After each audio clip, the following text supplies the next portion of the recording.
ક્યાં ભણે છે? એક ભણે છે એસએન માં, એક ભણે છે દર્શન. મતલબ બે ખાનગી શાળાઓમાં ભણે છે. તો અમારે સરકારી શાળાનું શું? બરાબર છે.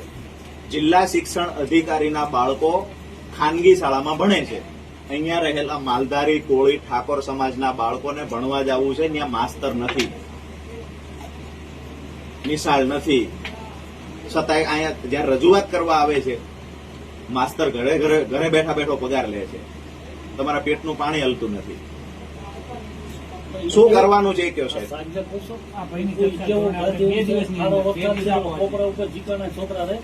હવે કરી લ્યો, તમે બહાર જઈને વાત કરી લ્યો કમિશનર સાહેબ જોડે.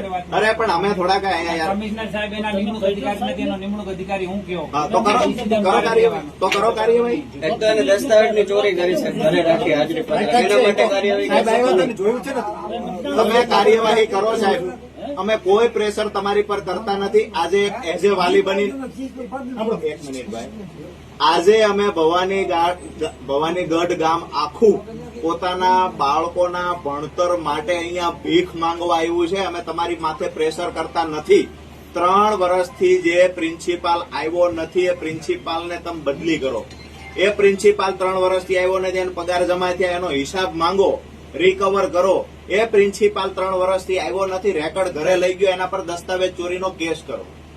આ બધું કરવામાં તમારે સમય અઠવાડિયાનું લાગે. ટ્રાન્સફર તો અત્યારે જ જોઈએ છે.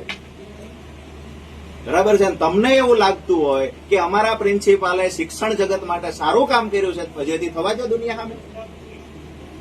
ટ્રાન્સફર કરવા માટે મારે મેકમ જવું પડે. મેકમ નો ચેક ક્લાર્ક આપણી પાસે મેકમ ક્લાર્ક અમારા છે. ટ્રાન્સફર અમે કહીએ છીએ, એને કરવો જ જોઈએ સસ્પેન્ડ.